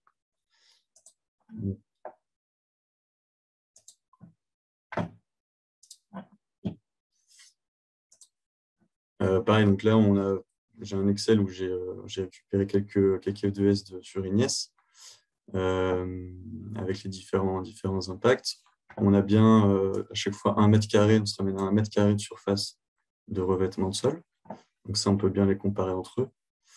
Et si on regarde ici l'impact que l'on a sur le réchauffement climatique en A1C4, ici juste en fait, vous avez les impacts en bleu foncé. Ce sont les impacts qui sont directement extraits de la FDES, donc pour une durée de vie de référence donnée. Et en bleu clair, c'est les impacts qui sont ramenés de chaque FDES pour une durée du bâtiment de durée de vie de 50 ans. Pour pouvoir bien comparer sur la même base les résultats que l'on trouve. Donc, par exemple, voilà, le premier point d'intention, c'est la durée de vie, vous pouvez vous en douter, mais quelque chose à toujours penser, être vigilant là-dessus. Par exemple, vous avez les textiles ici qui ont des durées de vie de 10 ans, une dizaine d'années, et donc à ne pas comparer avec des matériaux qui ont des durées de vie de 30 ou 50 ans, comme les matériaux qui sont plutôt massifs. Donc ça, c'est un premier paramètre. Après, d'autres paramètres peuvent aussi être pris en compte, notamment les épaisseurs de différentes typologies de matériaux. Vous avez les matériaux qui sont plutôt massifs, qui vont avoir des épaisseurs plus importantes que les revêtements souples, comme les revêtements en caoutchouc, lino, PVC ou textile. Donc ça, voilà, c'est pareil, c'est quelque chose sur lequel on peut regarder. Il va aussi y avoir les éléments d'entretien. En fait, les scénarios d'entretien des matériaux peuvent aussi différer. Pour le bois, vous allez avoir un ponçage, vernissage à renouveler tous les X années. Pour les matériaux type lino ou autre, ce sera plutôt un entretien périodique sur un hebdomadaire ou mensuel de nettoyage de la surface qui va être pris en compte. Donc, voilà, c'est des choses, on ne peut pas strictement comparer une FDES à une autre sans prendre en compte ces paramètres-là. Il faut bien garder en tête que ces comparaisons peuvent être intéressantes à faire dans le système, de manière systémique au niveau du bâtiment. Mais si on les compare individuellement, à l'échelle de la FDES, il faut aussi mettre en perspective tous ces éléments. Je pense que là-dessus, c'est juste histoire de conclure, prendre un petit peu de recul sur les comparaisons que l'on peut faire. Je ne vais peut-être pas m'étaler trop longtemps pour qu'on puisse vous laisser la parole sur la fin de ce webinaire. Et,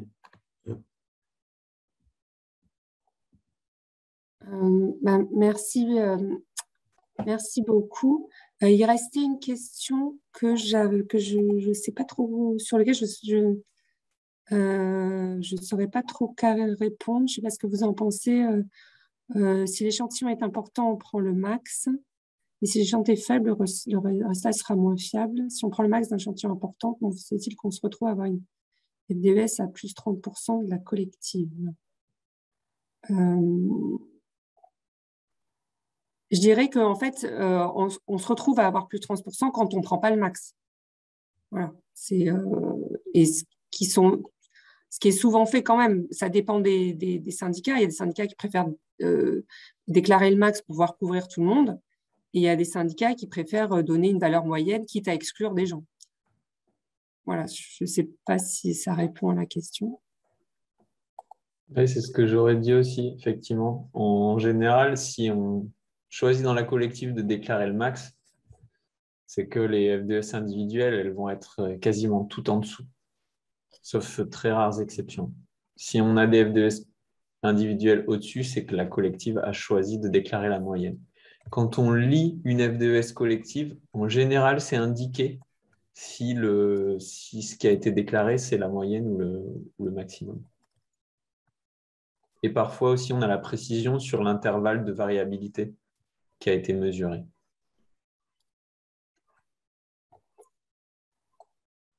Après, il y avait une discussion sur, effectivement, si la DVR est inférieure, il faut renouveler le produit. Donc, effectivement, pour les fenêtres, on est obligé de mettre 2 fenêtres parce que ça a une durée de vie de 30 ans.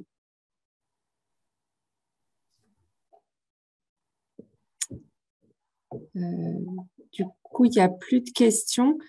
Donc là, je ne sais pas si, Stéphane, tu pourras ouvrir les micros. Oui, pas de souci. D'accord. Donc, l'idée là, ce serait de savoir un peu quels seraient vos besoins en termes de FDES. Est-ce qu'il y a des choses qui ne sont pas claires dans les FDES qui sont déjà disponibles?